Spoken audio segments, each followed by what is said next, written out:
Good evening. എന്തൊക്കെയുണ്ട് വിശേഷം? സുഖമല്ലേ എല്ലാവർക്കും? കോയമ്പത്തൂർ ഡയറീസിൻ്റെ നെക്സ്റ്റ് പാർട്ടാണ്. അങ്ങനെ അമ്പലത്തിലെ ദർശനമൊക്കെ കഴിഞ്ഞ് ഞങ്ങൾ നേരെ പോയത് GD കാർ മ്യൂസിയത്തിലേക്കാണ്. പതിപോലെ തന്നെ ഗൂഗിൾ തന്നെയായിരുന്നു വഴികാട്ടി. പേര് GD കാർ മ്യൂസിയം ആണെങ്കിലും ഇവിടെ കാർ മ്യൂസിയം മാത്രമല്ല ഉള്ളത്, സയൻസ് മ്യൂസിയം ഉണ്ട്, അതേപോലെ തന്നെ സയൻസ് എക്സ്പെരിമെൻറ്റ് സെൻറ്ററും കൂടിയുണ്ട്. നമ്മൾ കാർ മ്യൂസിയത്തിലേക്കും സയൻസ് മ്യൂസിയത്തിലേക്കുള്ള ടിക്കറ്റാണ് എടുത്തത്. കാർ മ്യൂസിയത്തിന് മുതിർന്നവർക്ക് വേണ്ടത് 175 രൂപയും കുട്ടികൾക്ക്, അതായത് 5 മുതൽ 18 വയസ്സ് വരെയുള്ള കുട്ടികൾക്ക് വേണ്ടത് 70 രൂപയുമാണ്. ഇനി സയൻസ് മ്യൂസിയത്തിലേക്ക് 75 രൂപ മുതിർന്നവർക്കും 30 രൂപ കുട്ടികൾക്കും. ഇനി നിങ്ങൾ സ്കൂളിൽ നിന്നൊക്കെ എക്സ്കർഷൻ്റെ ഭാഗമായിട്ട് വരികയാണെങ്കിൽ അതിന് വേറൊരു റേറ്റാണ്. അതേപോലെ തന്നെ നിങ്ങളൊരു ഗ്രൂപ്പായിട്ട് വരികയാണെങ്കിൽ അതിനും ഒരു ചെറിയ ഡിസ്കൗണ്ടൊക്കെ ഉള്ള റേറ്റുകളും അവിടെയുണ്ട്. പിന്നെ അവിടെ ക്ലോക്ക് റൂം ഫെസിലിറ്റി ഉണ്ട്. അവിടെ നമുക്ക് നമ്മുടെ ബാഗും കാര്യങ്ങളൊക്കെ വെക്കാവുന്നതാണ്. ഇനി നിങ്ങൾ കയ്യിൽ ക്യാമറയോ ട്രൈപോഡോ അതേപോലെ തന്നെ സെൽഫി സ്റ്റിക്കോ ഇതെന്തെങ്കിലും ഉണ്ടെങ്കിൽ അതൊന്നും ഇവിടുത്തെ അകത്തേക്ക് അനുവദനീയമല്ല. നമ്മളതൊക്കെ ക്ലോക്ക് റൂമിൽ വെച്ചിട്ട് പോകേണ്ടതാണ്. ഇവിടെ നമുക്ക് ഫോണിൽ വീഡിയോ എടുക്കാം, പക്ഷേ ക്യാമറ വഴി വീഡിയോ എടുക്കുന്നത് അലൗഡല്ല.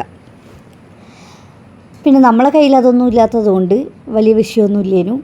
അങ്ങനെ നമ്മളിതാ GD കാർ മ്യൂസിയത്തിൻ്റെ എൻട്രൻസിലാണെന്നുള്ളത്. അപ്പോൾ കയറുമ്പോൾ തന്നെ ചുമരുകളിലായിട്ട് നിറയെ കാര്യങ്ങൾ എഴുതി വച്ചിട്ടുണ്ട്. ചക്രവും ചക്രത്തിൻ്റെ കണ്ടുപിടുത്തവും പിന്നീടുണ്ടായ മാറ്റങ്ങളൊക്കെ വിവരിച്ചിട്ട് പറയുന്നുണ്ട്. അതിൻ്റെ കൂടെ തന്നെ 1-2 വീൽസും അവർ അവിടെ എക്സിബിറ്റ് ചെയ്യുന്നുണ്ട്. ഇതൊക്കെ കറക്കി നടക്കലായിരുന്നു സാത്തീൻ്റെ പരിപാടി.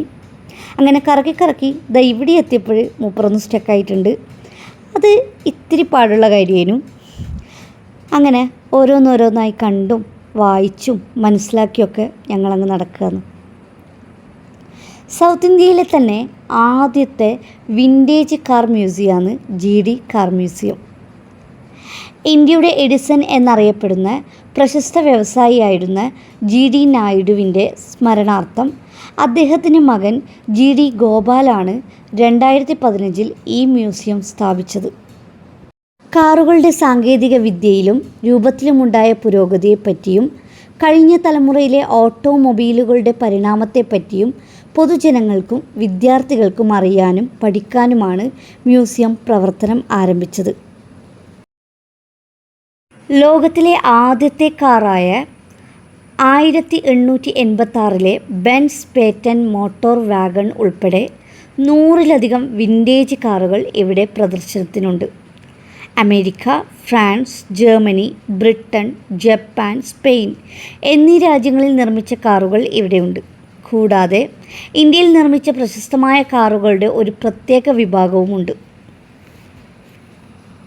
തീം അധിഷ്ഠിത ഷോകൾക്കായി ഒരു ഓഡിയോ വിഷ്വൽ മുറിയും ഓട്ടോമൊബൈലുകളുടെ പരിണാമം ചിത്രീകരിക്കുന്ന പോസ്റ്ററുകൾ, കാറുകൾ, ആക്സസറികൾ എന്നിവയുമായി ബന്ധപ്പെട്ട ഡോക്യുമെൻറ്റേഷനുകളും എല്ലാം ഈ മ്യൂസിയത്തിൽ നമുക്ക് കാണാൻ സാധിക്കും. അങ്ങനെ ചുരുക്കി പറഞ്ഞാൽ ഒരു വ്യത്യസ്തമായിട്ടുള്ള ഒരു അനുഭവം തന്നെയായിരുന്നു ഇവിടുന്ന് ലഭിച്ചത്. നമ്മൾ കണ്ടും കേട്ടും അറിഞ്ഞും അങ്ങനെയുള്ള ഒരുപാട് വാഹനങ്ങൾ, അതായത് വളരെ പണ്ട് കാലത്തുണ്ടായിരുന്ന, ഒരുപക്ഷെ ആദ്യകാലങ്ങളിലുണ്ടായിരുന്ന കാറുകൾ മുതൽ പിന്നീട് ഇങ്ങോട്ടുള്ള ഏറ്റവും പുതിയ കാറുകൾ വരെ ഇവിടെ പ്രദർശനത്തിനുണ്ട്.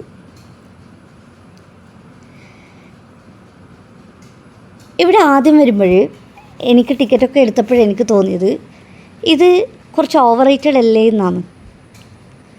പക്ഷേ നമ്മളിതിനകത്ത് വന്ന് ഇതൊക്കെ കാണുമ്പോഴാണ് മനസ്സിലായത് ഇതൊട്ടും ഓവർ റേറ്റഡ് അല്ല. കാരണം 100-ലധികം കാറുകളുണ്ട് ഇവിടെ. ഇതൊക്കെ മെയിൻറ്റെയിൻ ചെയ്യുക എന്ന് പറയുന്നത് അത്യാവശ്യം നല്ല ചിലവേറിയ കാര്യം തന്നെയാണ്. ശരിയാണ്, ഇതിൽ പല വാഹനങ്ങളും ചിലപ്പോൾ വർക്കിംഗ് കണ്ടീഷനിലല്ലായിരിക്കാം. എങ്കിൽ കൂടി ഇതിത്ര മനോഹരമായി അതേപോലെ നിലനിർത്തുക എന്ന് പറയുന്നതും കുറച്ച് പ്രയാസമുള്ള കാര്യം തന്നെയാണ്, കുറച്ച് എക്സ്പെൻസീവാണ്. അല്ലാതെ പൊട്ടിയതും ചളുങ്ങിയതും തുരുമ്പെടുത്തതുമായ കാറുകളെ കാണാൻ വേണ്ടി നമ്മൾ ഇവിടെ വരേണ്ട കാര്യമില്ലല്ലോ. അങ്ങനെ വളരെ അടിപൊളിയായിട്ട് നല്ല രീതിയിൽ അവരിതൊക്കെ അറേഞ്ച് ചെയ്ത് വെച്ചിട്ടുണ്ടായിരുന്നു. ഞാനൊരു കാർ ലവറോ അല്ലെങ്കിൽ ഓട്ടോമൊബൈലിനെ കുറിച്ചിട്ട് എന്തെങ്കിലും അറിയുന്ന ഒരാളോ അല്ല. എന്തോ ഒരു ലക്കിന് ഡ്രൈവിംഗ് ലൈസൻസ് ടെസ്റ്റ് പാസ്സായി എന്നല്ലാതെ ഇന്ന് വരെ ഒറ്റയ്ക്ക് ഞാനൊരു വണ്ടി ഓടിച്ച് നോക്കിയിട്ടുമില്ല. എങ്കിൽ പോലും എനിക്കിവിടെ വന്നപ്പോൾ ഒത്തിരി സന്തോഷമായിട്ടുണ്ടായിരുന്നു. അതേപോലെ തന്നെ ഒരുപാട് കാര്യങ്ങൾ മനസ്സിലാക്കാൻ പറ്റിയിട്ടുണ്ട്. ശരിക്കും പറഞ്ഞാൽ ഞാൻ ഈ ഒരു മ്യൂസിയം ശരിക്കും എൻജോയ് ചെയ്തു. ഞാൻ മാത്രമല്ല, ഞങ്ങളെല്ലാവരും.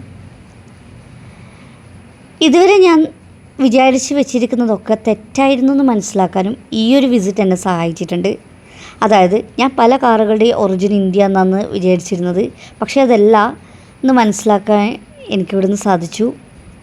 ഇവരിവിടെ നല്ല രീതിയിൽ ഒക്കെ എഴുതി വെച്ചിട്ടുണ്ട്. പിന്നെ കുറച്ച് സമയമെടുത്ത് വേണം നമുക്കിതൊക്കെ കാണാൻ വേണ്ടിയിട്ട്. ഏകദേശം ഒരു 1.5 മണിക്കൂറെങ്കിലും വേണ്ടി വരും ഇത് മൊത്തത്തിലൊന്ന് വായിച്ചെടുത്ത് എല്ലാം ഒന്ന് കണ്ട് മനസ്സിലാക്കി വരാൻ. നിങ്ങളൊരു കാർ ലവറോ അല്ലെ വാഹനങ്ങളോട് അത്രയും ക്രേസ് ഉള്ളവരാണെങ്കിൽ നിങ്ങൾക്കിതൊരു മസ്റ്റ് വിസിറ്റ് പ്ലേസ് തന്നെയാണ്. ഒരുപാട് കാര്യങ്ങൾ ഇവിടെ കാണാനും മനസ്സിലാക്കാനും ഒക്കെ ഉണ്ട്. ഒത്തിരി എക്സ്പീരിയൻസ് ചെയ്യാനുണ്ട്. ഞങ്ങൾക്കെല്ലാവർക്കും ഇവിടെ വിസിറ്റ് ചെയ്തത് വളരെയധികം ഇഷ്ടപ്പെട്ടിട്ടുണ്ടായിരുന്നു. സാത്തിക്ക് ഈ ഒരു സെക്ഷനിൽ വന്നപ്പോഴാണ് വലിയ സന്തോഷമായത്. എന്താ വെച്ചാൽ ഇതൊക്കെ പുതിയ മോഡൽ കാറുകളാണല്ലോ. അപ്പോൾ അത്യാവശ്യം ഷോർട്സിലൊക്കെ ഇപ്പോൾ കണ്ട് ശീലമുള്ള അല്ലെങ്കിൽ അവൻ അറിയുന്ന കുറച്ച് കാർ മോഡൽസാണ്. അപ്പോൾ അത് കണ്ടപ്പോഴാണ് അവന് കൂടുതൽ ത്രില്ലായത്. അതേപോലെ തന്നെ സ്പോർട്സ് കാറുകൾ അതും ഭയങ്കരമായിട്ട് ഇഷ്ടപ്പെട്ടിരുന്നു. ശരിക്കും പറഞ്ഞാൽ ഇതൊന്നും നമ്മൾ തൊടാൻ പാടില്ല. പക്ഷേ ഇവന് ഭയങ്കരമായിട്ട് അതിലിരിക്കണം, ഒന്നിരിക്കണം അമ്മ, ഒന്നിരിക്കണം എന്നിങ്ങനെ പറഞ്ഞുകൊണ്ടിരിക്കുന്നുണ്ടേനു. പക്ഷേ അതൊന്നും അവിടെ അലൗഡ് അല്ല. അങ്ങനെ സാധ്യത കുറേ പറഞ്ഞ് മനസ്സിലാക്കി. എന്നിട്ട് നമ്മൾ നമുക്ക് മുന്നിൽ നിന്നൊരു ഫോട്ടോ എടുക്കാമെന്നൊക്കെ പറഞ്ഞപ്പോൾ മനസ്സോടെ ഫോട്ടോ എടുക്കാനൊക്കെ നിന്നിട്ടുണ്ട്. ഭയങ്കര സങ്കടമായിരുന്നു മൂപ്പർക്ക് അതിലൊന്നും കയറാൻ പറ്റാത്തതിന്. ബാക്കി കാറൊന്നും കണ്ടപ്പോഴത്ര അങ്ങനെ ഒരു കാരണം എന്നുള്ളൊരു ഫീലൊന്നും ഇല്ലേനു. പക്ഷേ ഇവിടെയൊക്കെ എത്തിയപ്പോഴില്ലേ അവനത് ഭയങ്കരമായിട്ട് എൻജോയ് ചെയ്യുന്നുണ്ടായിരുന്നേ. അങ്ങനെ 1-2 വീഡിയോസും ഫോട്ടോസൊക്കെ എടുക്കാൻ വേണ്ടിയിട്ട് നിന്നിട്ടുണ്ടായിരുന്നു. നമ്മളെ കോയമ്പത്തൂർ ഡയറീസിന് ഈ ഒരു പാർട്ടി ഇവിടെ അവസാനിക്കുകയാണ്. നമ്മളെ വീഡിയോ ഇഷ്ടപ്പെട്ടിട്ടുണ്ടെങ്കിൽ ഒന്ന് ലൈക്ക് ചെയ്യുക. അതേപോലെ തന്നെ ചാനലൊന്ന് സബ്സ്ക്രൈബ് ചെയ്യുക, ഷെയർ ചെയ്യുക, കമൻറ്റ് ചെയ്യുക. നിങ്ങളുടെ അഭിപ്രായങ്ങൾ കമൻറ്റ് ബോക്സിൽ രേഖപ്പെടുത്തുക. അതെന്തും ആയിക്കോട്ടെ, നെഗറ്റീവ് ഓർ പോസിറ്റീവ്, എന്തായാലും അത് നിങ്ങൾ രേഖപ്പെടുത്തുമ്പോൾ നമുക്കത് ഗുണമേ ഉണ്ടാവും. പോസിറ്റീവായിട്ടുള്ള കമൻറ്റ്സ് വീണ്ടും വീഡിയോകൾ ചെയ്യാനുള്ള പ്രചോദനവും, നെഗറ്റീവായിട്ടുള്ള കമൻറ്റ്സ് നമുക്ക് വന്ന തെറ്റുകൾ തിരുത്താനുള്ള ഒരു അവസരവും കൂടിയാണ് നൽകുന്നത്. അതുകൊണ്ട് എന്തായാലും അതൊന്ന് രേഖപ്പെടുത്തുക. അങ്ങനെ ഓരോ കാറുകൾ കണ്ടു, പഴയകാല കാറുകൾ കണ്ടു, ഇപ്പോഴത്തെ കാറുകൾ കണ്ടു. ഇതേപോലെ ഒരു കാറിൻ്റെ അകത്ത് എന്തൊക്കെയുണ്ടെന്ന് അവരിത് ഇതേപോലെ തുറന്ന് കാണിച്ചു തന്നിട്ടുണ്ട്. അങ്ങനെ ഇതൊക്കെ കണ്ട് ഞങ്ങളിവിടുന്ന് ബൈ പറഞ്ഞ് പോവുകയാണ്. അപ്പോൾ അടുത്തൊരു പാർട്ട് വൈയിൽ കാണുന്നത് വരെ ബൈ.